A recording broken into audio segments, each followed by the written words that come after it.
বলছে বিয়ার খাই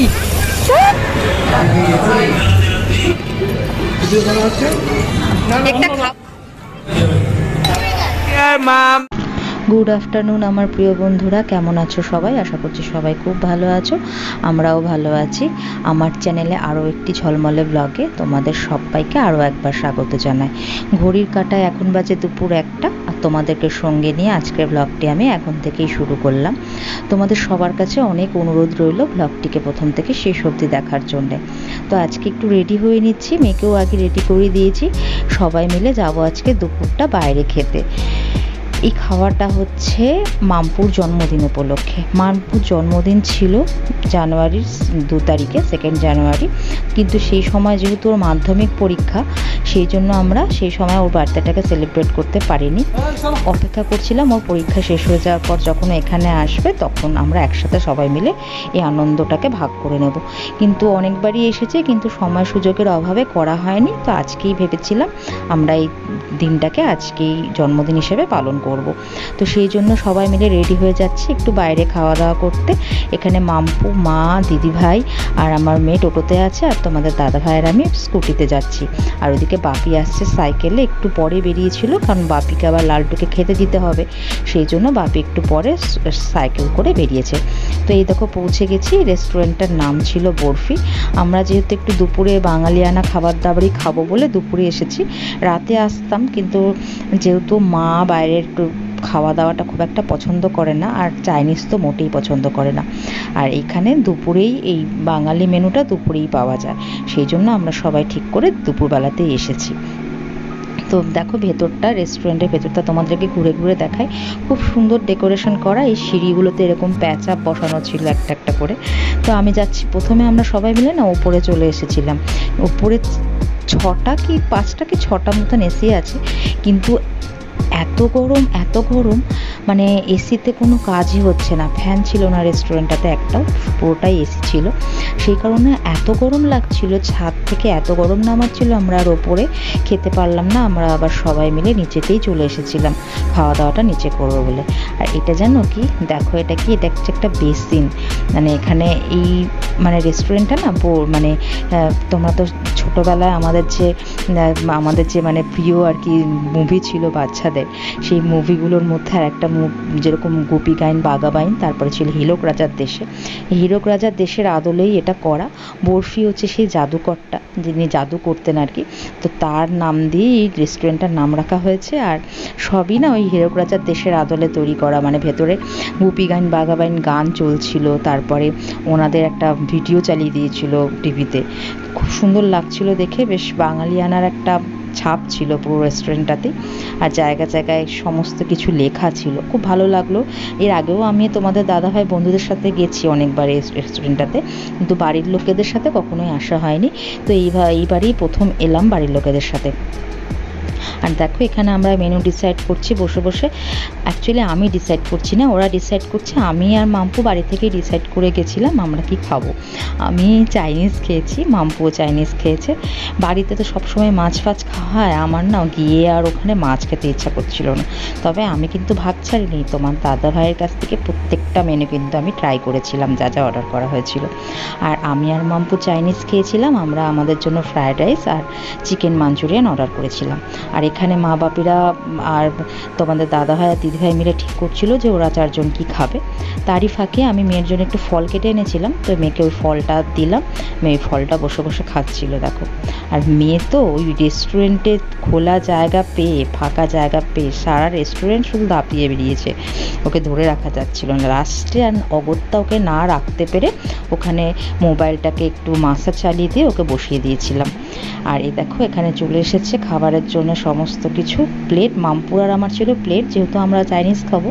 আর মা বাপিদের ছিল কাঁসার, মানে মা বাপি তোমাদের দাদা ভাই আর দিদি ভাইয়ের জন্য ছিল কাঁসার থালা, কাঁসার বাটি, আর এই দেখো কাঁসার গ্লাস, সমস্ত কিছু। আর কি মেনু অর্ডার করেছিলাম বলছি তোমাকে।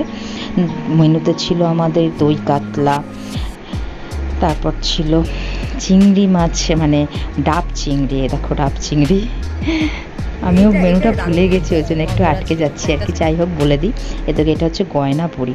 আর ছিল পটলের দোলমা, চিতল মাছের পেটি, আর ছিল, দাঁড়াও একটু ভেবে ভেবে বলি, আসলে না ভুলে গেছি আমি তো ওইগুলো নিজের জন্য অর্ডার করিনি, এই জন্য একটু ভুলে গেছি। আর ছিল পমফ্রেট মাছের ঝাল, আর পটলের দোলমাটার ভেতরে কিন্তু চিংড়ি মাছের পুর দেওয়া ছিল। খুব ভালো খেয়েছি, খুব সুন্দর, প্রত্যেকটা রান্না ভীষণ ভালো করেছে। আর ডাল ছিল, আর গয়না বুড়ি ভাজা ছিল, আর তার সাথে ছিল গন্ধরাজ লেবু। উফ, লেবুটা যা সুন্দর ছিল, মানে এত সুন্দর গন্ধ ছিল। তোমাদের দাদাভাই আমাকে খেতে খেতে আমাকে একটু করে খাইয়ে দিচ্ছিল ওদের ভাত থেকে। তো মানে খেয়ে মুগ্ধ আমি আর কি। এর আগে আমরা সেখানে পয়লা বৈশাখের দিন আগের বছর এসেছিলাম, এখানে এসে আমরা এই সব খাবারই খেয়েছিলাম, মানে একদম থালি হিসেবেই প্লেট নিয়েছিলাম, আমরা অর্ডার করেছিলাম। তো দেখো এখানে আমাদের চিকেন মাঞ্চুরিয়ান আর চাইনিজ মিক্সড ফ্রাইড রাইসটাও কিন্তু দারুণ ছিল। দুটোই খাবারই খুবই ভালো খেয়েছি আমরা। আর দেখো তোমাদের দাদাভাই আমাকে একটু একটু করে খাইয়ে দিচ্ছে, আর পাশ থেকে মেয়ে খালি বলছে, মা ভাত দাও, মা ভাত দাও, বাবা ভাত দাও। ওকেও লাস্টে একটু একটু করে আমরা যা খাচ্ছিলাম, মানে ওই সব না, ভাতটা শুকনো ভাত খেতে খুব ভালোবাসে, ওই শুকনো ভাতই ওকে একটু একটু করে চামচে করে খাইয়ে দিচ্ছিলাম। তো ওরও মনে হচ্ছিলো যে না, হ্যাঁ এরা যা করছে আমাকেও তাই একই জিনিসই দিচ্ছে। তো যাই হোক, দেখো তোমাদের দাদাভাই আমাকে খাওয়াচ্ছে। আমি প্রত্যেকটা খাবারই ট্রাই করেছিলাম, খুবই ভালো লাগলো। প্রত্যেকটা মেনু খুব সুন্দর করেছিল, খুব ভালো করে রান্না করেছিল। আর সামনে যে ছিল ও খালি আমাদেরকেই লক্ষ্য করছিল, আমাদের কি লাগবে না লাগবে, বারবার করে এসে এসে এগুলোকে দেখে যায়।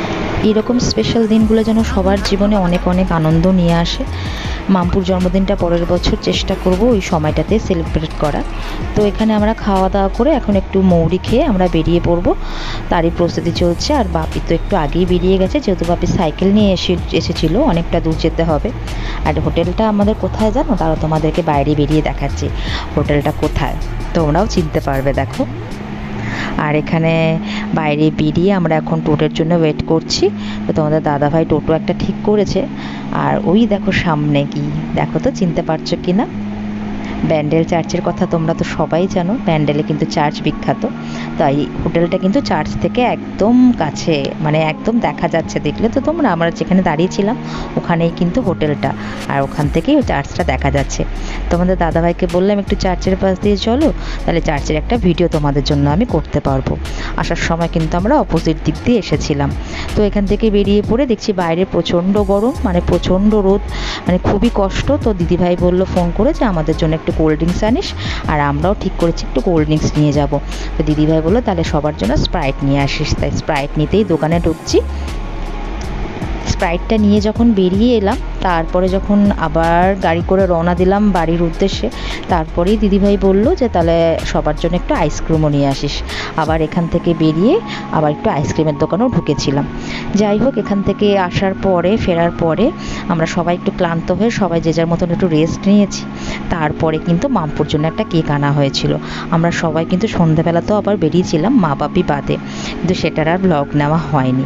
তো এখানে কেক কাটারই প্রস্তুতি চলছে, দিদি আর বোন মিলে বসে পড়েছে।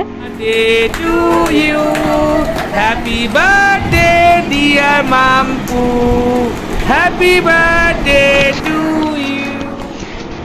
তো বাড়ির সবার সাথে আজকের দিনটা খুবই ভালো কেটেছে, খুবই সুন্দর কেটেছে। দিদিভাই মাম্পু আসলে আরও বেশি ভালো করে কাটে দিনগুলো আমাদের।